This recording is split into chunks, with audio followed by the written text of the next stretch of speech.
Hello friends. तो आज हम लोग जो है रैपिड बिल्कुल रिवीजन करेंगे गवर्नर जनरल ऑफ इंडिया और वाइसराय ऑफ इंडिया का एक साथ। और सिर्फ 10 या 15 मिनट में 10 मिनट में ही आपको सारा कुछ याद हो जाएगा। बस यही है कि आपको एक दो बार लिखना पड़ेगा, इसको एक बार याद करके इसको सम अप कर करके फिर से वापस लिखना पड़ेगा।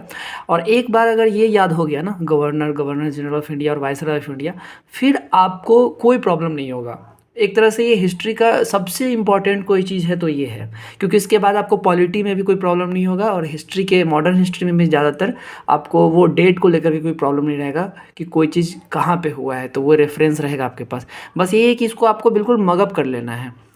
तो पहले हम लोग देखते हैं। ज़्यादा इसमें आप सोचिएगा कि कलर वगैरह ये सब ऐसा कुछ नहीं है, बस आपको याद करना है इसलिए मैंने लिख दिया है। तो पहले हम लोग याद करते हैं पहले जो गवर्नर ऑफ बंगाल थे रॉबर्ट क्लाइव, ठीक है। तो वहाँ से याद करना है, ये 1757 से 1760 तक आए और ये डुअल मतलब 2 बार आए थे, 65 से 67 भी आए थे। तो रॉबर्ट क्लाइव का सबसे पहला फर्स्ट गवर्नर ऑफ बंगाल कोई बोलेगा तो रॉबर्ट क्लाइव आप बोलिएगा, ठीक है। ये रॉबर्ट क्लाइव थे फर्स्ट गवर्नर ऑफ बंगाल। और इनके काम में अब थोड़ा अगर आपको देखना है, बीच में मैं अगर बता दूं एक्स्ट्रा इन्फॉर्मेशन, तो इनके बीच में बैटल ऑफ प्लासी अब 1757 में हुआ था, रॉबर्ट क्लाइव और सिराजुद्दौला के बीच में। फिर उसके बाद नवाब अपॉइंट किए थे रॉबर्ट क्लाइव ने ही मीर जाफ़र को। और उसके बाद आप अगर ट्रीटी ऑफ इलाहाबाद कीजिएगा तो ये इनके सेकेंड टर्म में ट्रीटी ऑफ इलाहाबाद 1665 में आया था, है ना। उसके बाद आप बैटल ऑफ बेदरा, अगर आप और मोस्ट इन्फॉर्मेशन है, बैटल ऑफ बेदरा जो है ब्रिटिश और डच के बीच में हुआ था, वो भी उस टाइम पे रॉबर्ट क्लाइव ही थे। उसके बाद हम लोग हॉल वेल याद करते हैं, ठीक है। तो देखिए रॉबर्ट जो है वो वेल मेंटेन्ड होता है ना, क्योंकि ह्यूमन उतना वेल मेंटेन नहीं होता है। स्ट्रक्चरल रॉबर्ट बहुत ही वेल मेंटेन होता है, तो याद रख सकते हैं रॉबर्ट के बाद वेल आता है, ठीक है। तो ये सिर्फ एक साल के लिए 1760 में आए। उसके बाद हम वेंसीटाट जो है नेक्स्ट आए 1760 से 65 आए। और वेंसीटाट के टाइम पे क्या हुआ था कि, और हॉलवेल इंपॉर्टेंट नहीं है वैसे, लेकिन एक चीज़ के लिए इंपॉर्टेंट है। जब ब्लैक होल ट्रेजेडी हुआ था ना, तो उस टाइम पे विलियम हॉलवेल ही थे जिन्होंने बुक भी लिखा था इसके ऊपर, ब्लैक होल ट्रेजेडी। और ब्लैक होल ट्रेजेडी में क्या हुआ था कि 23 मेंबर जो थे उनको वो मर गए थे ना ब्लैक होल ट्रेजेडी में, फोर्ट के अंदर उनको बंद कर दिया गया था। फिर वेंसीटाट 1760 से 65 के बीच में रहे। और वेंसीटाट का सबसे इंपॉर्टेंट रहेगा तो एक ही रहेगा कि 64 में जो बैटल ऑफ बक्सर हुआ था, जिसमें वेंसीटाट उस समय के गवर्नर ऑफ बंगाल थे। और बैटल ऑफ बक्सर में किसके किसके बीच में हुआ था? शाह आलम द्वितीय थे, सुजाउद्दौला थे, सिराजुद्दौला बैटल ऑफ प्लासी में थे। सुजाउद्दौला थे, शाह आलम द्वितीय थे और मीर कासिम थे। इनके खिलाफ कौन लड़ रहे थे? इनके जो आर्मी ऑफिसर थे हेक्टर मुनरो, वो लड़ रहे थे और ब्रिटिश जीत गई थी। फिर हम बात करें तो क्लाइव अगेन आए थे 65 से 67, हमने देख लिया। फिर हैरी 67 से 69, ठीक है। हैरी आए थे 67 से 69। वैसे तो इनका नाम जो है वो हैरी नहीं है, लेकिन हैरी ही सिर्फ याद रखिए। इनका नाम लॉर्ड हैरी वेरलिस्ट है, लेकिन आप सिर्फ हैरी याद रखिए। फिर आए थे जॉन कार्टर, ठीक है। वो 69 से 72 आए थे और उनके बीच में ही पहला फेमाइन यानी अकाल पड़ा था मॉडर्न इंडिया का 1770 में। फिर देखिएगा तो वैरन हेस्टिंग आए थे 1772 से 1785, ठीक है। और वैरन हेस्टिंग जो है वो longest serving governor of Bengal रहे हैं 1772 से 1785। वैरन हेस्टिंग के टाइम पे ना डायरकी जो बंगाल में लगा था वो एबॉलिश्ड हो गया था, ठीक है। और उसके बाद आप कहिएगा तो क्या क्या काम हुआ था लगभग, तो सबसे इंपॉर्टेंट तो 1773 का जो रेगुलेटिंग एक्ट है, वो पीट्स इंडिया एक्ट है, वो आया था। एशियाटिक सोसाइटी बंगाल में हुआ था, वो आया था, है ना। पहला न्यूज़पेपर जो बंगाल गैजेट है वो भी पब्लिश हुआ था उन्हीं के टाइम पे, ठीक है। और बाद में 1785 में ना एडमंड बर्ग जो है वो इन पे इम्पीचमेंट करते हैं, क्योंकि एक आदमी को ये गलती से उसको फांसी का सज़ा दिलवा देते हैं ऐसा वैसा करके, तो इस कारण से एडमंड बर्ग इनको इम्पीच्ड कर देते हैं। फिर कॉर्नवालिस आते हैं, ठीक है। कॉर्नवालिस जो है वो भी लंबे समय तक रहते हैं 1785 से 93 तक, ठीक है। और कॉर्नवालिस में सबसे इंपॉर्टेंट यही है कि फादर ऑफ ICS है ना, इंडियन सिविल सर्विसेज का जो पिता कहा जाता है वो कॉर्नवालिस को कहा जाता है। 21 अप्रैल 1793 को ICS हुआ था। 1786 में एक्ट ऑफ सेटलमेंट भी इन्हीं के समय में हुआ था। परमानेंट सेटलमेंट, जमींदारी सिस्टम जो है कह लीजिए वो भी बंगाल में, वो भी लॉर्ड कॉर्नवालिस के टाइम पे आया था। 4 सेशन कोर्ट भी सेटअप किए गए थे, कलकत्ता, पटना, मुर्शिदाबाद, ढाका, ये इसमें 4 सेशन कोर्ट है ना, वो याद रखने वाली बात है। फिर चार्टर एक्ट जो 1793 का था वो भी कॉर्नवालिस का। तो देखिए ये जो मैं बोल रहा हूँ, ऐसा नहीं कि मैं आपको याद करवा रहा हूँ, ऐसा इन्फॉर्मेशन नहीं लिखा हुआ है, मैं इसलिए बोल रहा हूँ ना क्योंकि मुझे याद है। अभी आपको ये याद नहीं है तो ये याद कैसे होगा, पहले आप इसे मगअप कीजिए, इसे मगअप करने के बाद जब बीच का रेफरेंस पढ़ेंगे ना तो आपको बहुत जल्दी याद हो जाएगा, ठीक है। इसलिए अभी याद करने की जरूरत नहीं जो मैं बीच में बोल रहा हूँ, मैं बस इसलिए बोल रहा हूँ कि अगर आप याद कर चुके हैं तो आपका ये फिर से दोबारा रिवीजन हो जाएगा।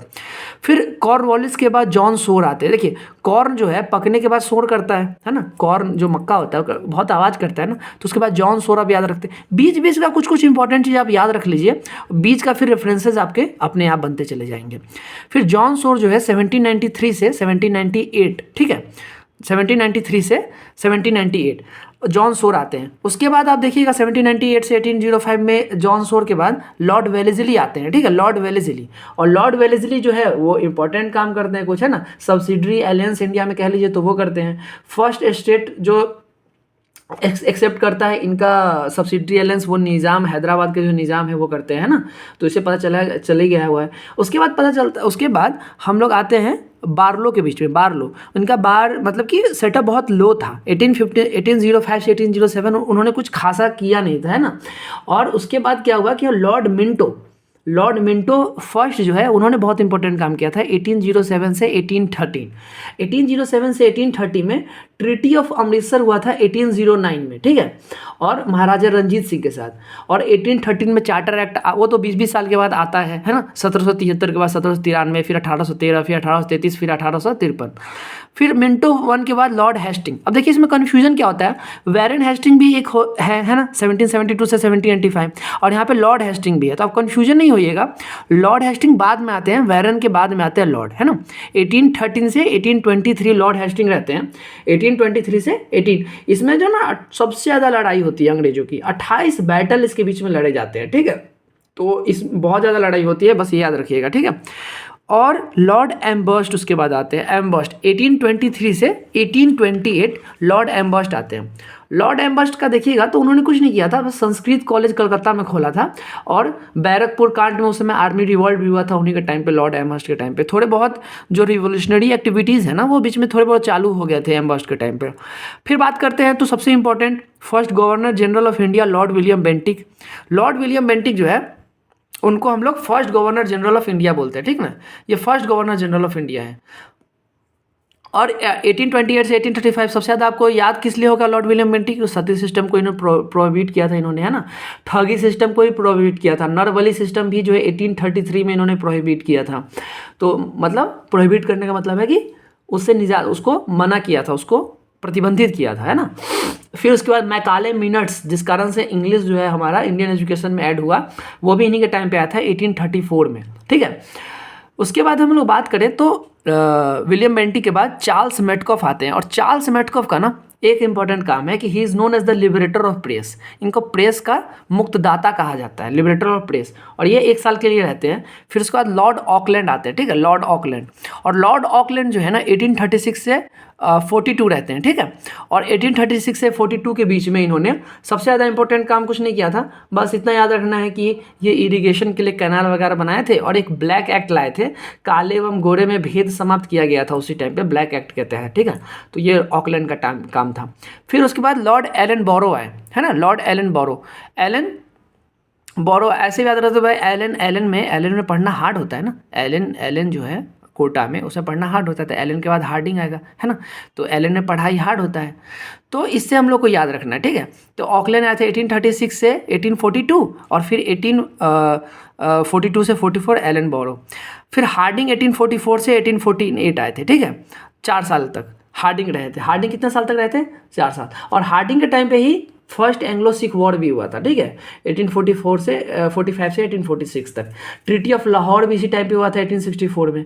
फिर उसके बाद सबसे इंपॉर्टेंट लॉर्ड डलहौजी आते हैं, बिल्कुल रिवॉल्ट से पहले 1848 से 1856 में, ठीक है ना। और यहीं पे डॉक्ट्रिन ऑफ लैप्स आया था, हड़प की नीति भी इसी टाइम पे आया था, ठीक है ना। सेकेंड एंग्लो वॉर भी इसी टाइम पे हुआ था, है ना। और सिक्किम पे इन्होंने कॉन्क्योर भी 1850 में इसी टाइम पे किया था। फिर आते हैं इंपॉर्टेंट लॉर्ड कैनिंग, और लॉर्ड कैनिंग जो है ना फर्स्ट वाइसराय ऑफ इंडिया बनते हैं ना, फर्स्ट वाइसराय ऑफ इंडिया बनते हैं लॉर्ड कैनिंग। उसके बाद एल्जिन आते हैं 1862 से 1863 में। लॉर्ड कैनिंग के बारे में देखेंगे तो ये लास्ट गवर्नर जनरल है और फर्स्ट वायसराय ऑफ इंडिया भी है। इनको फादर ऑफ इनकम टैक्स भी कहा जाता है, फादर ऑफ क्लासिफिकेशन इंडिया भी। क्लासी विभाजीकरण जो भारत में हुआ था इंडियन डिपार्टमेंट में, वो भी लॉर्ड कैनिंग के टाइम पे ही हुआ था, ठीक है। और गवर्नमेंट ऑफ इंडिया एक्ट 1858 जो हुआ था वो इन्हीं के टाइम पे हुआ था। इन्होंने ही भाषण दिया था मॉर्ले मिंटो पार्क में, है ना। क्वीन एलिजाबेथ सेकेंड शायद उस टाइम पे थी उनके, वो ध्यान में नहीं आ रहा मुझे। इंडियन काउंसिल एक्ट भी उसी टाइम पे आया था 1861 में, तो ये है। और उसके बाद आप देखिए तो 3 सेंट्रल यूनिवर्सिटीज़ भी इन्होंने सेटअप की थी, कलकत्ता, मद्रास और बॉम्बे में, ठीक है। उसके बाद बात करें तो लॉर्ड एल्जिन उस समय आए थे। लॉर्ड एल्जिन 1 साल के लिए सिर्फ आए थे, इंपॉर्टेंट नहीं है। और फिर उसके बाद आए थे सर जॉन लॉरेंस, ठीक है, सर जॉन लॉरेंस 1864 से 1869। 1865 में टेलीग्राफ सर्विस उन्होंने स्टार्ट किया था, और बस इतना ही याद किया था, ज़्यादा कुछ याद करने वाला इसमें है नहीं। फिर आए थे लॉर्ड मायो। हम लोग जब भी सेंसस पढ़ते हैं तो पता चलता है कि भाई ये फर्स्ट फादर कहा जाता है ना, मायो को ही कहा जाता है सेंसस का। शायद फादर नहीं कहा जाता, सॉरी, इनको बस इन्होंने फर्स्ट सेंसस कराया था इंडिया में 1872 में, इतना पता है ना कि ये करवाया था, क्योंकि रिपन मेरे ख्याल से फादर है। फिर आगे पढ़ते हैं तो नॉर्थ ब्रुक, और ब्रुक जो है उनका अगर आप देखें तो 72 से 76। अब देखिए एक इम्पॉर्टेंट बात है कि 4 साल तक अब रहेंगे ज़्यादातर हमारे वायसराय, ठीक है। तो नॉर्थ ब्रुक जो है 1872 से 1876 तक रहते हैं, ठीक है। फिर उसके बाद लिटन जो है वो 76 से 80 तक रहते हैं, ठीक है। उसके बाद वैसे ही रिपन जो है 80 से 84। आप देख रहे हैं ना 4 साल का अंतर आ रहा है। अब अगर बात कीजिएगा कि लॉर्ड रिपन को फादर ऑफ सेंसस कहा जाता है, इनको father of local self government भी कहा जाता है, ठीक है, क्योंकि ये जो है ना स्टार्टेड लोकल गवर्नमेंट से स्टार्ट किए थे। उसके बाद आप बात करें तो लॉर्ड डफरिन के बारे में बात करते हैं। तो डफरिन जो है ना, जैसे इंडियन नेशनल कांग्रेस सेटअप बहुत जल्दी पूछ देता है कि इंडियन नेशनल कांग्रेस कब सेटअप हुआ था, तो आपको बोलना है कि भाई डफरिन के टाइम पे हुआ था, 1885 में हुआ था। तो इनका समय भी 1884 से 1888 था। फिर उसके बाद देखिएगा तो लॉर्ड्स लैंसडाउन आते हैं, वो 4 साल वाला ब्रेक तोड़ते हैं। तो आपको याद रखना है कि लॉर्ड लैंसडाउन के टाइम पे 1888 से 1994 तक गया था लैंसडाउन का टाइम, ठीक है। तो इतना लंबा समय तो बीता, लेकिन ज़्यादा कुछ हुआ नहीं। सेकेंड फैक्ट्री एक्ट आया था और एक इंडियन काउंसिल एक्ट 1892 में आया था, वही आया था बस इनका। हाँ, फर्स्ट बोलेगा कि फैक्ट्री एक्ट किसके टाइम पे आया था, तो ये भी लॉर्ड रिपन के टाइम पे ही आया था, है ना। इन्होंने चाइल्ड लेबर को भी प्रोहिबिट किया था, वो भी याद रखने लायक है। लॉर्ड एल्जिन फर्स्ट हमने कब देखा था, 1862 से 1863, है ना, 1 साल के लिए। लेकिन लॉर्ड एल्जिन सेकेंड, मैंने लॉर्ड एल्जिन पढ़ाया इसलिए था कि लॉर्ड एल्जिन 2 का रेफरेंस मिल सके। ये 1894 से 1899, मतलब लॉर्ड कर्जन सबको याद रहता है। लॉर्ड कर्जन से पहले कौन था, तो लॉर्ड एल्जिन 2 था, ठीक है। ये याद रखना क्यों जरूरी है, क्योंकि वंदे मातरम जो पहला बार 1896 में बोला गया था ना, वो इन्हीं के टाइम पे बोला गया था, ठीक है। इन्हीं के टाइम पे क्या हुआ था, वंदे मातरम पहली बार बोला गया था, और ये इंडियन कांग्रेस के सेशन में हुआ था, ठीक है। आपको बताना है कि ये कौन से सेशन में हुआ था जिसमें फर्स्ट टाइम वंदे मातरम बोला गया था 1896 में, और ये कहाँ पे हुआ था, ठीक है, ठीक है। उसके बाद आपको उसके बाद अगर लॉर्ड कर्जन 1899 से 1905 सबसे इंपॉर्टेंट है, क्योंकि लॉर्ड कर्जन के टाइम पे ना पार्टीशन हुआ था। CID जो भी हम लोग सीरियल देखते हैं CID वाइडी का, वो सब का फादर ही उनको लॉर्ड कर्जन कहा जाता है। इन्होंने ही खोला था ये सब। आर्कियोलॉजिकल साइट भी उन्होंने ही खोला था, मतलब आर्कियोलॉजिकल सर्वे भी उन्होंने करवाया था, जिस कारण से मोहनजोदारो और क्या बोलते हैं हड़प्पा भी मिला था हम लोग को, है ना। फिर उसके बाद irrigation commission, railway board, Indian university act, बहुत कुछ इन्होंने सेटअप किया था। फिर उसके बाद अब बात करते हैं तो लॉर्ड मिंटो आते हैं उसके बाद 1905 से 1910, मतलब 5 साल के लिए। अब लगभग ना लोग 5 साल रहेंगे, अब देखना 5 साल रहेंगे, 5 साल 6 साल 5 साल ऐसे रहेंगे। तो Lord Minto second, Morley Minto reform सबसे इंपॉर्टेंट। लॉर्ड हार्डिंग द्वितीय 1910 से 16, ये 6 साल रहे। उसके बाद लॉर्ड चेम्सफोर्ड 1916 से 1921, फिर 5 साल रहे। फिर रीडिंग 21 से 26, फिर 5 साल रहे, है ना। फिर इरविन पैक्ट बहुत इंपॉर्टेंट है, 26 से 31 तक रहे। फिर विलिंगटन 31 से 36 तक रहे। फिर लिंगलिथो 36 से 44, ये बहुत इंपॉर्टेंट है, इसमें ही क्विट इंडिया मूवमेंट, अगस्त ऑफर, कैबिनेट मिशन प्लान, ये सब आया था। फिर वेवेल बहुत इंपॉर्टेंट है, 44 से 47 तक, इनके बीच में कैबिनेट मिशन प्लान बना था, है ना। और माउंटबेटन इंपॉर्टेंट, सबसे इंपॉर्टेंट तो वही है, लास्ट वायसराय है 1947 से 48, और इनके बीच में ही क्या हुआ था, माउंटबेटन प्लान आया था, जिस कारण से इंडिया पार्टीशन हुआ था, इंडिया और पाकिस्तान के बीच में। और उसके बाद 1948 में C राजागोपाली प्रेसिडेंट बन गया, और ये चेंज हो गया। और 24 जनवरी 1950 को ना यही वायसराय जो है वो प्रेसिडेंट के रूप में जानने लगे। ठीक है, तो सिर्फ ये 15 मिनट का सेशन था और जिसमें हमने सोचिए पूरा गवर्नर जनरल वायसराय पढ़ लिया, एक बार में पढ़ लिया। अब आपको क्या करना है, इसको नोट डाउन कर लेना है और इसको 3 बार 4 बार खुद से लिखना है। ठीक है, भूल जाए तो पीछे देखे फिर लिखें।